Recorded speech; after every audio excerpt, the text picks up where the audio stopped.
You gotta be.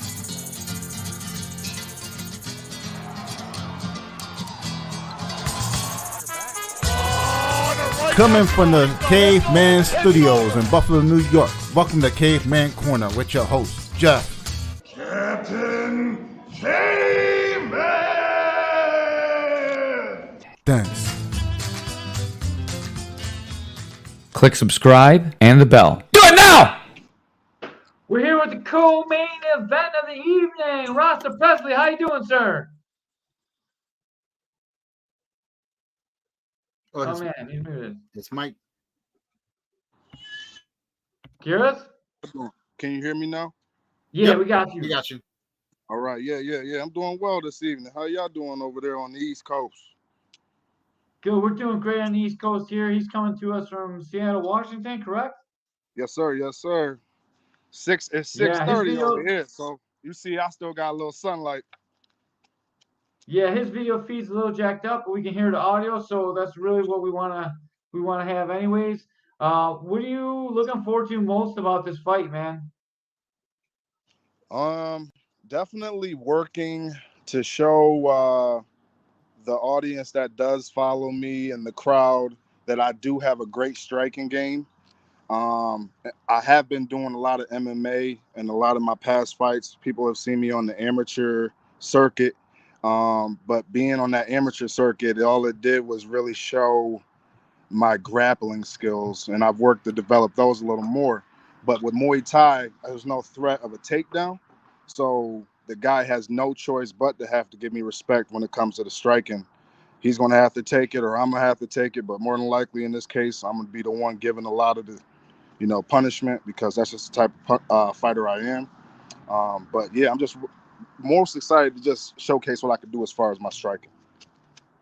Bubba Norton is known as like the human sponge lately around here. He can take quite a bit of abuse. How's your gas tank? Do you think you can be able to hold up to 3 whole rounds of that continuous output? I have been out of the military for almost 2 to 3 years now, and I've been still doing the same workout regimen I was doing then. And I'm just in the best shape I feel of my life. My stamina is up there, where I feel like no one can really hang with me when it comes to either grappling, when it comes to striking. I feel like I just have this gas tank that a lot of guys aren't familiar with. So I know that this is going to be very overwhelming for him as far as a fight. So I just don't see him going too long in this. Taking a lot of abuse, that's okay that he can do that, but he hasn't taken abuse from somebody that hits as hard as I have. So Nice. It sounds a lot better now you say that, and we can hear what you're saying too. Yeah, I apologize about that last one, guys. That was my fault as far as the comms, but I made sure I did a mic check this time around. Yeah, it's a lot better this time. The video's still shitty, but what are you gonna do? You're on a military base, right? Yes, right on the military base, Joint Base Lewis McCord, over here on North Fort. So it's nice. It's nice, but at the same time, it's still loud in the evenings. There's a lot of training going on still. Yeah. Did it get crazy today on the base when they're talking about all the UFO stuff today in the government? Man, it's a lot of conspiracies out there, man, and I just try not to watch none of the news, try to not get in none of that politics stuff. But I do know that people always do have the whispers about whatever they see on the news.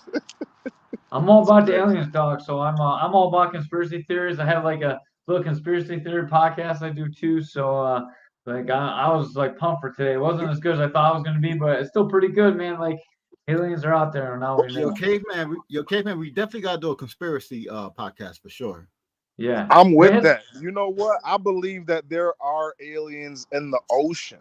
There's so much unforeseen territory and area down there. There's just a lot of stuff down there that we have never been able to touch because, the pressure of getting further deeper down into the water. So I don't think we'll ever find out, but there's aliens down there. I already know it. Dude, octopi are aliens for sure. Yo, they got the technology for the pressure under the water. Yo, you eat To handle octopus, that you're eating shit, like we alien can't. DNA for sure. Like the calamari makes you stronger, makes you like be able to do alien stuff. I've never eaten calamari, Yeah. but I do know that we have not been able to, we as a people, as a human race, have not been able to come up with any kind of tools or instruments to be able to go far enough down there to see anything. It's so dark down there. So I Yeah, know the aliens are down there, and yeah, they're probably probably their in the subs don't skies do so too. good down there either. Yeah, there's some mermaid down there swimming right now. Oh Oh man, I my hope word, not mermaids. mermaid. If you're I interested in believe in seeing mermaids. mermaids, you should go to our OnlyFans supporter, just the calves. He might have some mermaids in his calves or something. He would like you to check out his calves. Sorry, we had a sponsor plug too. Um, I I know that your sponsors weren't happy that they were unable to be heard last time. So do you want to give a quick shout out to your sponsors? Yes, I would like to give a shout out to the Maney team. That's the division of the Keller Williams Realty.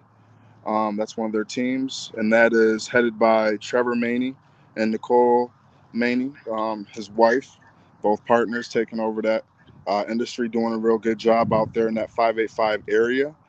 I would like to also give a shout out to the Rochester African American Firearms Association, and that's headed by Paula Dell. That's one of my good friends since elementary.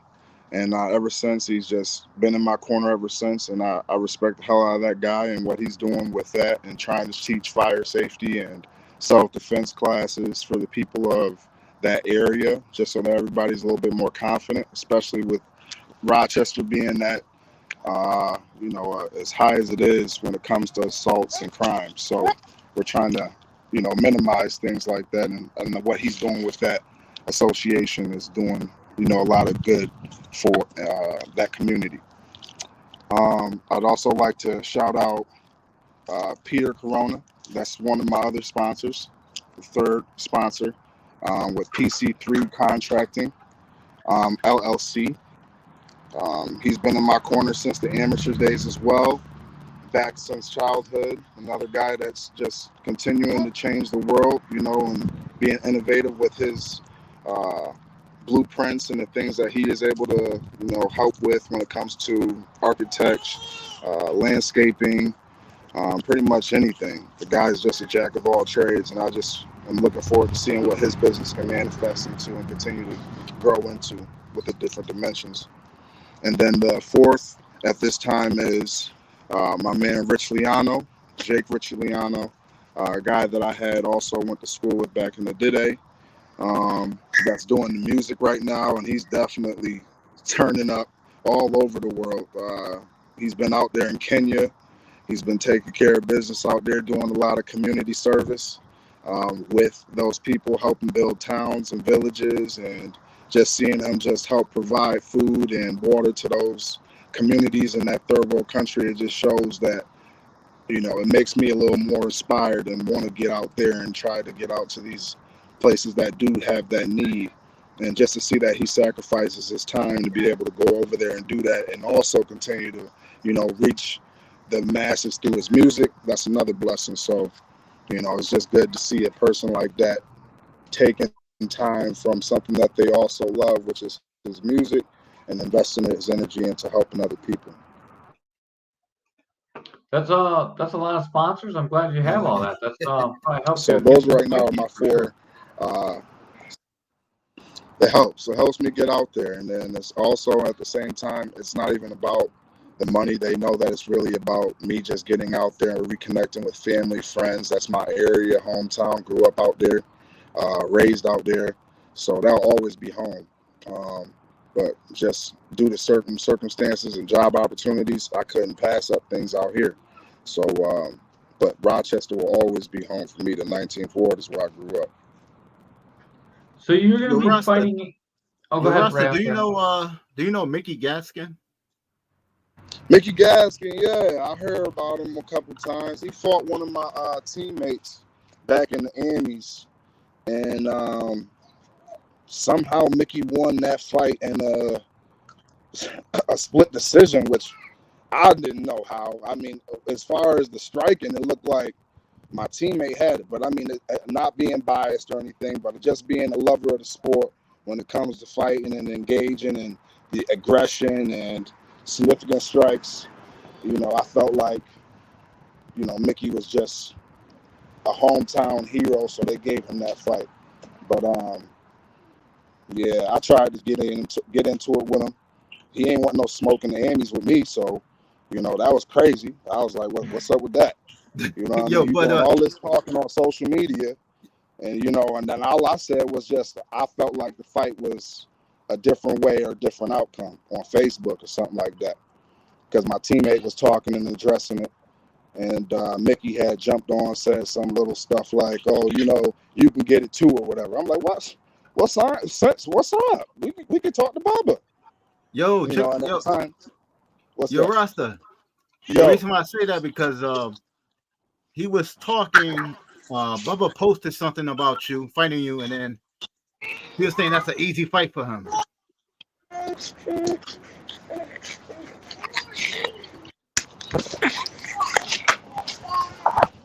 Man, listen. Mickey said that it would be. Mickey said that it would be an easy fight for me, or it would be an easy fight for Bubba. Like, which one? He said there would be an easy fight for Bubba, and then if Bubba don't want to fight you, then he will fight you or some shit like that. I'll smoke Bubba's boots, and then in the same night, I'll smoke Mickey's boots. So we can line up the same thing. Muay Thai is just striking. So when it comes to that, I'm telling you, I can get in there, get Bubba out of there, probably in under definitely in 2. I don't see him lasting. You know what I'm saying? I'm that type of guy that's going to come in, I'm going to put that pressure on you. You know what I'm saying? So he's going to have to think. And he reacts too slow to be in there with me. And this is the worst decision that he could have had made for his career, coming off these losing streaks that he has right now, is to try to get in there with a dog or a person that is hungry as I am, that knows nothing but sacrifice all his life, nothing but grind all his life. He wants to get in there and try to get back on the winning skid against me? Negative.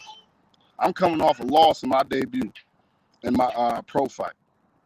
So up there in Colorado, I'm not going to say, I was unprepared, because we truly were prepared. But I'm going to say that Colorado altitude is something different.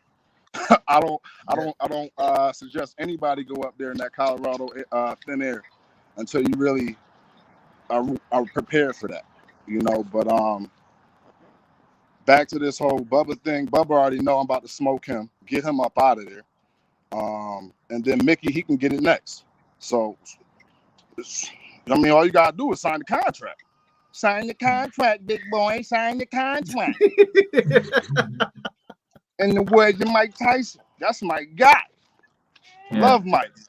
Hey. Stop. I'm on the phone right now. All right. Okay. That's fine. You can get some ice cream in a minute. All right. Chill out. I'm on the phone. So, yeah, but that's where I am with that. So I'm not turning down no fights. I'm the bully. I'm the bounty hunter. So I don't understand what Mickey doing all this talking on social media outside of the fact. We could have did this in the Emmys. So now he want to talk and try to promote and try to get a little juice on him. You know what I'm saying? Is he starting to move forward into the pros? Listen, I am the guy that will slow down your career. I'm that guy. I'm not getting in there for no play. I'm getting in there to show that person that I am the alpha. I'm in there to show that person that I have the skill set to be the best on that night. I'm not going in there to lose. I'm not going in there to give him a couple shots. None of that. So when it comes to this fight world, it's not a game. None of that is a game. No combat sport, from sub only, from Muay Thai, boxing, Sambo, Taekwondo. It doesn't matter what style. None of that is to be taken seriously. Everything should be coming too seriously, and nothing's a game. So I'm coming in there to do damage, and I'm very cerebral when it came to this. As soon as I stepped into the pros, I knew I had to become very cerebral in my approach when it comes to this fight thing. Mickey's an airhead. He ain't gonna be able to do nothing. The dumbest fight in the world to watch and to ever be made would be between Bubba and Mickey Gaston. The baby's crying in the background. That's perfect. See, even the baby's upset about that kind of headline. We were actually talking about earlier. We like to see Bubba. No tickets. Mickey can't sell no tickets, and Bubba sells what do they call those tickets? Pity tickets. I heard people out there chanting for him and stuff like that. Who was out there chanting? Who did he pay to chant his name last fight? Yeah. Who did he pay? Tickets, man. There's one thing Bubba's really, really good at. It's moving tickets, and he does a great job. And like we were saying earlier, the fans love to see him fight because like who wouldn't love to see his fights? They're always exciting. He takes a lot of damage. He keeps moving forward, and like to be honest, no one's really stopped him. If you stop him, that's a really impressive win for you. And if you can stop him, I'm going to say that. That's the thing too. That's the thing too, Caveman. Like I don't stray away from no challenging fights, no hard opponents. I've never said no. Never said no. In Annie's to pros now, never said no. I had my debut was supposed to be against another pro debut guy up there in Colorado Springs, and the buddy had said, "Nah, I ain't gonna fight him." But he had a big track record in his Emmy career, right? You know what I'm saying? He was like 5-2 or 6-2. So I'm like, okay, that would be a great guy for me to have a debut against, right? I'm coming from the Emmys where I'm 2-2 on paper. So I'm like, all right, coming off an injury, I look like I'm food. I'm on the food chain. So I'm like, okay, that's just a good little fight for me to take and get a quick dub off of him. And then he declined the contract. So his teammate stepped in, a veteran. He had 4 fights under his belt in the pros. He was coming off a loss, but at the end of the day, I took that fight because I was like, I want a challenge. I'm not going to sit and turn down the opportunity to face a vet and show what I can do against a vet, because it doesn't matter about how many fights you have. That doesn't determine your skill set. That doesn't determine how prepared you are. So I'm a whole different type of animal when it comes to figuring out this blueprint of how to defeat an opponent. I'm very surgical and methodical when it comes to my approach. Like I'm really breaking down everything and the tendencies and algorithms that these guys have when it comes to their fighting skill sets. And I mean, I don't know. Muay Thai is definitely not the thing for Bubba to be into. He probably should have did something like a grappling sport or something. But for him to go straight into Muay Thai, I think that's not smart for somebody that isn't as coordinated as he is. So I like the sound of that. I have 2 questions. Both I wanted to ask you during our last interview, but our sound was so shitty. I tried to just get through the podcast as fast as we could and get all the relevant information out. I would, number 1, like to hear about your injury and how you recovered from it. All right. So back in, I believe it was 2019, 2020, I ended up getting a dislocated elbow in the first round of my championship amateur fight at 170. So whenever everyone that was there could just see that night how my elbow was when I had got that dislocation. And I had talked to the doctors, and the doctors were saying that they don't know if I'd be able to compete again. And I just said to myself, I got into a rough at first, for probably, I'd say probably about 2 to 3 months until I waited for the surgery. And once I had got the surgery, I had watched a lot of stuff on this guy named Zion that fights out of, I believe, the Body Shop down in California with AJ McKee and them guys. But he doesn't have his lower extremities, but he's out there doing MMA. And then I saw his story, and I became so touched. I became so motivated. And then I saw another guy named Hansel something, that does basketball, and he's on his way to the pros now, and he's one arm. So it's like to see people try to overcome. People do overcome the deficits that they have. It's just about the mindset and the mentality that you have in you, and that's what really separates people that are competitors in any kind of arena. Is being able to have to be able to you conceptualize that you're going to do this. You're going to be successful. There's nothing that's going to stop you from being able to be successful. So that's where I am when it comes to my mentality and that focus and that grit. You see, I'm on the phone again. All right. So as and just that recovery just showed where I was as far as my mental endurance and where I was as far as my mental fortitude, where a lot of guys, they will take an injury and then they end up just getting discouraged and wanting to call it quits. I figured I was trying to rush back at first. I was jumping into fights that were unsanctioned to try to, see if I can give it a whirl and give it a go and such. But even that had shot me in the foot for trying to move too fast in that, recovery. But I had to really sit out and humble myself and really go through the therapy, the rehab, listen to the doctors, heal. I needed to heal. But during that recovery, I just had to hone in on my other skill sets and my other types of stances. And it just made me more diversified because when you have something that is wounded, you have to compensate with other things. And I felt like I needed to tailor my skill set to be able to rival against that injury that I had faced and I was coming off of. So it definitely made me more dimensional, and it has made me more of a competitor, and it has definitely made me, more versatile when it comes to the dimensions of what I can do in combat sports. Like, this isn't the only sport that I'll be doing in pros. Muay Thai, MMA, boxing, I hope to get one of those out the way. I definitely am doing a sub only a couple weeks after this fight. I just want to stay active as I much as like that. possible.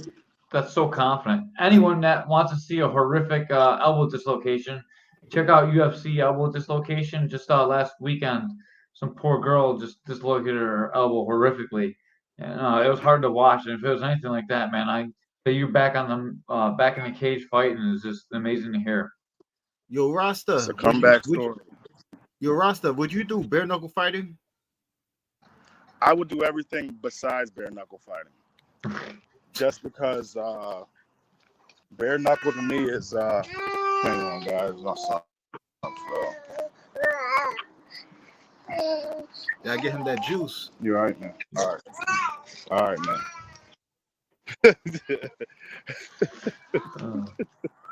All right. But bare knuckle, no, I've never thought to give that a chance. We're 0 for 2 on tonight on the bare knuckle fights. No one wants to fight bare knuckle for you, right? Ray's trying to manage some bare knuckle fighters and get some stuff going on. My second question is, what happened with the commission? I know that there was a crazy story, like you're about to walk out and some shit went down. Can you give us that story real quick too? Yes, sir. So I was out here getting ready to fight on one of the biggest promoters, unsanctioned card. And I ended up showing up to the fight. I was talking to the promoter. I was like, hey, listen, I need to get a clearance, through word of mouth of people that I know that know this industry. I need to get a clearance medically in order for me to be able to fight on this card. Because if I don't, then what will end up happening is somebody could, tell the commission of the sanctioning bodies that I was fighting with a medical suspension, even if it was unsanctioned. And that would have had just ruined my whole amateur career, probably put me on suspension. It was just a lot of things going on at that time. So I had still gave this promoter, the benefit of the doubt. I was like, hey, let me just get your team doctor, get your medical event doctor, to just write a letter and say that I'm cleared to fight this night. So he ends up going while we're backstage to his team doctor. He gets the doctor to write, Rasta Presley is cleared to fight on this day. Oh man, I'm having a little bit of technical difficulties again. He doesn't sign. Yep.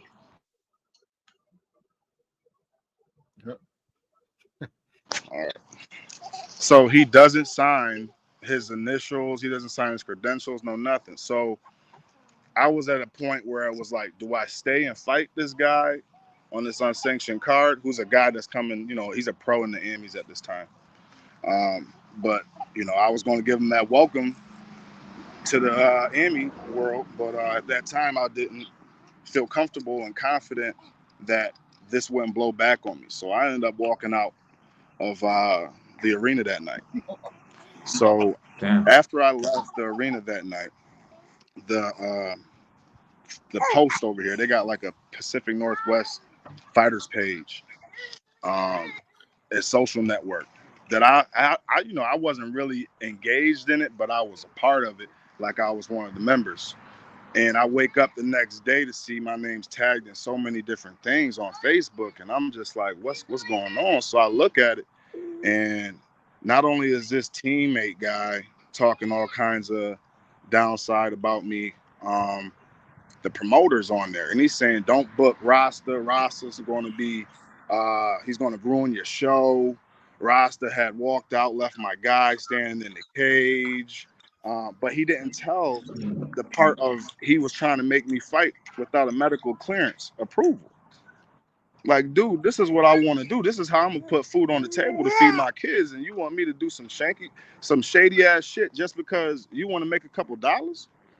See, that's the thing when it comes to these amateur promoters too. At the times, you know, it's like you can tell what promotions really are for the fighters, right? You know, you can tell that the ones that value what they really do when it comes to making these shows. Are they looking to book a lot of fights on these cards? Are they trying to compensate the fighter? Are they trying to make even fights? Are they looking to make sure you're cleared medically? What are they doing? You know, when it comes to these shows, and a lot of these guys that are getting in there and they're putting their bodies on the line for definitely experience in the Emmys, but at the same time, it's not that good when it comes to, you know, the financial part, because the finances are all going in the pockets of the people that are, you know, putting into the promotion. But I felt that there was only a few promotions that I could trust at the end of the day when I started looking at these different promotions on where I wanted to do my next pro combat sport. I was like, where could I go? Who has it the right idea? What promoters are out there thinking about fighter safety? They're not out there thinking about, let me put 30 fights on this card so I can go ahead and get as many tickets sold as possible. You know, like, what promoters were doing that? And I happened to tune into K4, which was doing their thing over there. And I've also seen Cage Wars down there in that Schenectady and Philadelphia area. They doing great over there. And then also this pro motion that I had did my pro debut on, Battle MMA Championships. That's another great one. You know, that's a pro-am that does pro-am shows. So those are the three right now that I've been able to say that haven't been giving me no like shady business when it comes to the rundown or trying to get on a card or any of that. But everybody else is just like, they're trying to tell me, oh, you wouldn't be able to get on a card here, or you wouldn't be able to get cleared by our commission. And I'm just like, damn, how am I not cleared? But you just sent me a contract, you know, the other week or so when they didn't know. One, like, I'm gonna just keep this one promotion anonymous. They sent me a contract, and Buddy get and he turns the contract down with me, and now he's fighting on the contract in that state for this promoter. And I'm like, how? I'm like, are we going based off of the amateur reputation or what? But he didn't know that I was already booked to fight that guy. But it's just like, I don't understand the mess, man. I don't understand it. it's just like smoke and mirrors at times. I just want to get in and just showcase what my talents are and show everybody that I can do this and I take it seriously. This is a craft for me, and it's honestly my stress relief too, because what I do in real life for job is very stressful. So Well, when I I do get promise you that K4 will definitely be legit. I can personally vouch for Keith. I worked with him all my life. He fought himself. He's a professional fighter, like at pretty much the highest level you can be at. He's undefeated for a really long time. I love the man to death, and I'll stand up by his side for now until eternity. And he's a man of honor. And if he promises something, he'll deliver on it. And I it's a business on both sides. Like the promoters need to make their money too, and I'm sure you understand that. So as long as both people are in unison, you agree to your contract. I mean, it is a business, so like they should sell tickets and you should make money, and they should take care of the fighters, and like everyone should make money, and that's how it works. yeah. Now you got me curious, man. What do you do for a living? I work as a CPS investigator. Child Man, protective service. yeah, that sounds like you run into some real shit. I mean, I know what a great parent is. I know what a good parent is. I know what a shitty parent is now. So, at the same time, it's like, yeah, I do see some secondary traumas and stuff, but some of this shit I've already been exposed to when I was younger as a kid. So, to come into this, I was already a little desensitized, which is a little emotionally fucked up. But, I mean, that's just the truth of the matter, and it makes me better at what I do in my job. So, I'm able to separate the emotion from the job task. Thank you for that service, man. That's an important thing that you're doing. It's really important. What's your prediction for the fight? Second round knockout, like you said earlier? I really don't like to call the numbers. I like to just let it just be like a surprise usually. Like you're gonna know when it's gonna get turned on. I think that he's gonna be very cautious. I don't think he's gonna walk down into me like he was trying to walk his last opponent down. But even when he was trying to walk his own other opponent down, I could see that he was tired. But Bubba does got a lot of heart. I do respect that. I will respect the guy's heart. That's one thing that I can't say that he doesn't have, because he does have that. It's just hopefully he has a brain that's at the same time that night, because I don't want to have him taking more than he can't handle and then refs not helping, but that's just up to the ref. And that's why we got refs in there to have safety, to protect the fighters at times. But I'm there to definitely end this fight. I'm trying to make a statement here, and it starts on August 5th. And I'm gonna just keep it all rolling after that. And all the fights I've seen in K4, the refs do a very good job with fighter safety, and they do a very good job letting the pros get away with a little bit more than the amateurs. So all in all, I can only think of one example of the time that I thought maybe a fight shouldn't have been stopped and stopped a little bit early. Other than that, like I think they call it right at the right time for all of them. They do a really, really, really good job. Brandon Mendino was like on fire the last event. He did such a good job. He's doing so much stuff. Like, yeah, one fight where everyone was spitting their mouthpieces out, and he's able to pick up the mouthpieces and give them back to the right guy. And man, like the refs are on point at K4. So I was pretty impressed by that. If it was me, I'd just give whatever mouthpiece to whatever guy. Like, here you go, put him in, let's fight. Give the guys a wrong mouthpiece on purpose or some shit. But shit. I mean, with adrenaline rush, you're gonna probably take that nasty wrong mouthpiece and still put it in your mouth. That's because you're off the adrenaline. You're trying to get it in. Yeah, thinking about the mouthpiece or whose mouthpiece it is. I'm trying to get it on. For real. We're looking forward to seeing you in K4. We appreciate having you on the show.